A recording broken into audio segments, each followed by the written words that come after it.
KTR అహంకారంతోనే BRS party భ్రష్టు పట్టిందన్నారు మంత్రి Vivek Venkataswamy. BRS party graph పడిపోయిందనే ఫ్రస్ట్రేషన్లో సోషల్ మీడియాలో హైప్ క్రియేట్ చేస్తున్నారని విమర్శించారు. గిగ్ వర్కర్ల యాక్ట్ అమల్లోకి తీసుకువస్తామన్నారు. మంచిర్యాల జిల్లా మందమర్రి, క్యాతనపల్లిలో పర్యటించారు మంత్రి.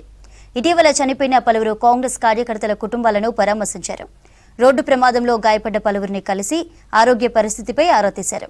సింగరేణి సంస్థకు ముప్పు వాటిల్లకుండా కొత్త గనులు తీసుకువచ్చి కార్మికులకు ఉద్యోగాలు కల్పిస్తామన్నారు మంత్రి వివేక్.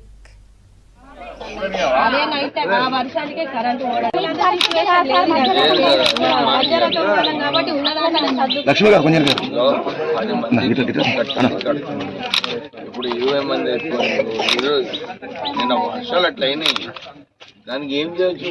కమిషన్ ఇవాళ డిమాండ్ ఏంటంటే సార్ 14 మెంబర్స్ ఉన్నారు. మేము ఇక్కడ ఉండము, ప్రతిసారి ఇదే అవుతుంది.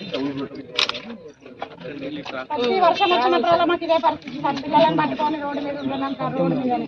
ఈ ఒర్ర నీళ్ళన్నీ మొత్తం ప్యాక్ అయిపోయి కంపు నైట్ అయితే మేము పడుకోలేదు, పడుకోకుండా కళ్ళంతా మంటలు మండుతాను. ఇప్పుడు మా పరిస్థితి అయితే దారుణం అంటే దారుణం.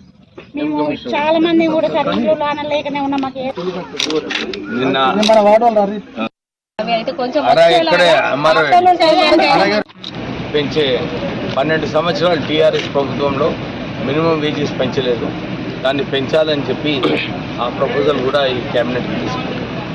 దాని తర్వాత గిగ్ వర్కర్స్ యాక్ట్, అది కూడా ఒక కీలకమైన యాక్టు. ఒక భద్రత కల్పించాలి. గిగ్ వర్కర్స్, జొమాటో వర్కర్స్ వీళ్ళందరికీ కూడా భద్రత కల్పించాలని చెప్పి గిగ్ వర్కర్ యాక్ట్ కూడా ఈ క్యాబినెట్లో తీసుకుంటాం.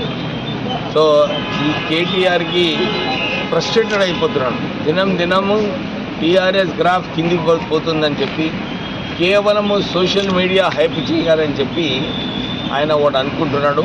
కానీ ప్రజలలో ఏదైతే ఉన్నదో ఇందిరమ్మ ఇల్లులని, ఇప్పుడే ఒక ముసలామ అంటుంది, సార్ నాకు సన్నటి బియ్యం వస్తుంది, చాలా సంతోషంగా ఉన్నామని.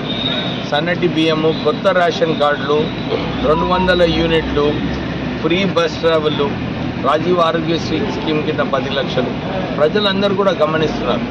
ఈ టీఆర్ఎస్ ప్రభుత్వము కమిషన్ల కోసము ఖజానా ఖాళీ చేసినప్పటికీ కూడా ఇన్ని స్కీమ్స్ ఇంప్లిమెంట్ చేస్తున్నారు.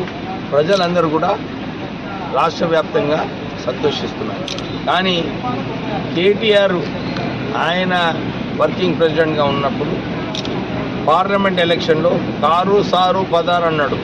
అప్పుడు 7-8 సీట్లు ఓడిపోయాడు. టీఆర్ఎస్ పార్టీ ఓడిపోవడం కేవలం కేటీఆర్ లీడర్షిప్. ఆయన ఏదైతే ఇట్లా ఫ్రస్ట్రేషన్గా అప్పుడు కూడా వివరించిండో ప్రజలందరూ కూడా గమనించి ఈ అహంకారం మంచిది కాదని చెప్పి ఆయనను ఓడించడం జరిగింది.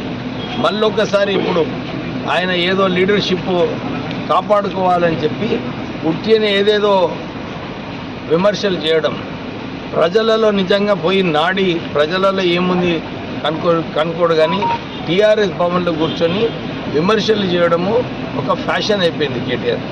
నేను ఇదే చెప్తున్నాను, ప్రజల దగ్గర మంచిగా పనిచేసే ఏదైతే 10 సంవత్సరాలు మీకు ఆపర్చునిటీ వచ్చిందో మీరు కేవలము కల్వకుంట్ల ఆస్తులు పెంచుకోవడానికి ప్రయత్నం చేస్తున్నారు. కానీ